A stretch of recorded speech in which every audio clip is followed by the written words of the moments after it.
इटावा में जो कुछ हुआ है बहुत गलत हुआ है। दोनों ही पक्ष उसमें हमारी दृष्टि से समान रूप से दोषी हैं, लेकिन उस घटना के हो जाने के बाद जिस तरह से उसका राजनीतिक उपयोग किया जा रहा है, हम समझते हैं वो और भी गलत है। इसलिए दो लोग पहले दोषी थे, अब ये तीसरे जो हैं वो भी दोषी हैं, ऐसा हमारा मानना है। हाँ ठीक है, किस बात का सम्मान? वो लोग अपनी जाति छुपा करके वहां गए, ऐसा वहां के लोग कह रहे हैं। तो जाति को छुपा करके जाना धोखा देना है। तो जब धोखा देना है तो धोखा देने वाले को सम्मान करने का कैसे बनता है? आप उनको सांत्वना दे सकते हैं कि भाई आपके साथ मारपीट हुई, ठीक नहीं है, लेकिन सम्मान अलग वस्तु होती है। तो इसलिए मारपीट नहीं करना चाहिए था। जिन लोगों ने मारपीट की बिल्कुल गलत किया उन्होंने। इसलिए जिनको मारा गया उनके प्रति किसी की भी सहानुभूति हो सकती है। अगर अखिलेश यादव को सहानुभूति है, हमें भी है, तो इसलिए हम उसको गलत नहीं कहेंगे, लेकिन उनका शाल उड़ा करके सम्मान करना ये हम समझते हैं कि उचित नहीं है, ये ज्यादा है, क्योंकि उन्होंने भी दोष किया है, गलती उनकी भी है। उनको अपनी जाति नहीं छुपाना चाहिए था। किसी भी जाति में, सनातन धर्म की जितनी भी जातियां हैं, किसी भी जाति में जन्म लेना गौरव की बात है।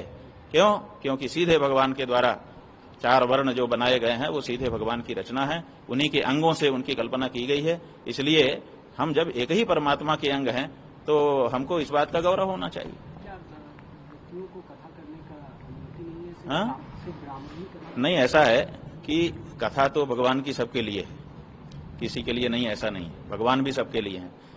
हर व्यक्ति अपने अपने घर में भगवान को बुलाता है, सबके घर में भगवान आते हैं। देखिए, जिसके घर में सोने का सिंहासन है ना, वो भी भगवान को बुलाता है, भगवान उसके घर में भी आते हैं। और जिसके घर में जगह ही नहीं है, दीवार में आला लगा करके उसी के आले में ला करके बैठा देता है, तो अनंत ब्रह्मांड नायक भगवान उसी आले में आके बैठ जाते हैं। इसलिए भगवान की तो कोई बात नहीं है।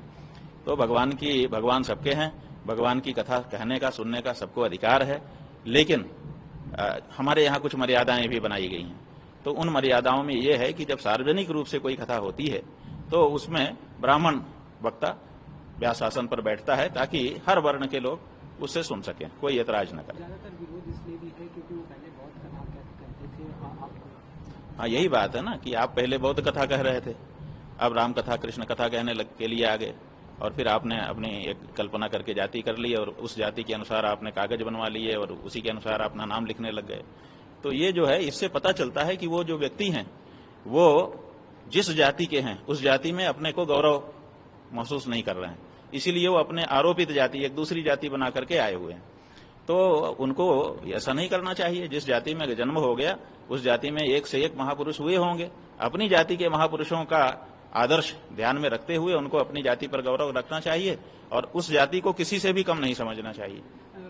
कांवड़ यात्रा में अब सामान खरीद को, लेन देन को लेकर आप क्या कहेंगे? जैसे मोटा अनाज हो, उसमें भी क्या दुकानदारों को देखना होगा, क्योंकि फिर से वही वाला विवाद? नहीं, देखिए, हमसे पूछा गया था कि ये जो कांवड़ के समय में दुकानों में बोर्ड लगाने वाली बात पिछली वर्ष आई थी, उस बारे में आपका क्या कहना? तो हमने कहा, देखिए, राजनीति की दृष्टि से इसमें कहा जा चुका, तभी तो आदेश पारित हुआ। फिर कानून की दृष्टि से भी कह दिया अपनी उच्चतम न्यायालय ने जो उसको कहना था। धर्म की दृष्टि से अगर हमसे आप पूछते हैं तो धर्म की दृष्टि से हम ये कहना चाहेंगे कि जो धर्म पालन करने के लिए तत्पर व्यक्ति होता है, जो किसी भी अनुष्ठान की दीक्षा लेता है कि मैं कांवड़ यहाँ से लेके यहाँ तक जाऊंगा, तो वो नियम पहले ले लेता है कि मैं नंगे पैर जाऊंगा, मैं फलाहार करूंगा, मैं भोजन करूंगा, एक समय भोजन करूंगा, यही कपड़े पहनूंगा, ब्रह्मचर्य से रहूंगा, असत्य नहीं बोलूंगा, आदि आदि। तो उसमें पवित्र भोजन का भी नियम होता है, और वो पवित्र भोजन जो है, कभी भी बना हुआ जो भोजन है सनातन धर्म में, उसको खरीद के खाने का नियम नहीं है।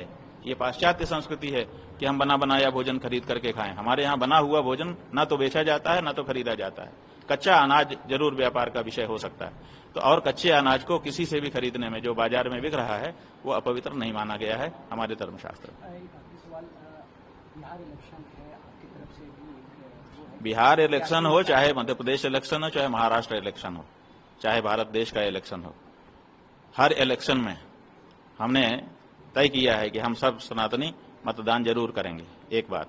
और दूसरे ये भी तय किया है कि हम उसी पार्टी या प्रत्याशी को वोट देंगे जो गाय के लिए खड़ी होगी, लेकिन गाय के लिए कोई पार्टी खड़ी नहीं है, इसलिए अब किसी पार्टी को वोट न दे करके हम जो गाय के लिए प्रत्याशी खड़ा हुआ होगा उसको वोट देंगे और बिहार के इलेक्शन में भी यही करेंगे। क्या आपकी तरफ से भी ऐसे हाँ, हमने गाय के लिए कह दिया है, हर विधानसभा में एक व्यक्ति गाय के लिए प्रत्याशी के रूप में खड़ा होगा, उसकी सूची हम जारी करेंगे और उसी को जो गौ मतदाता है वो वोट देंगे, ताकि गाय का वोट भी वोट है और अब ये धीरे धीरे बढ़ रहा है।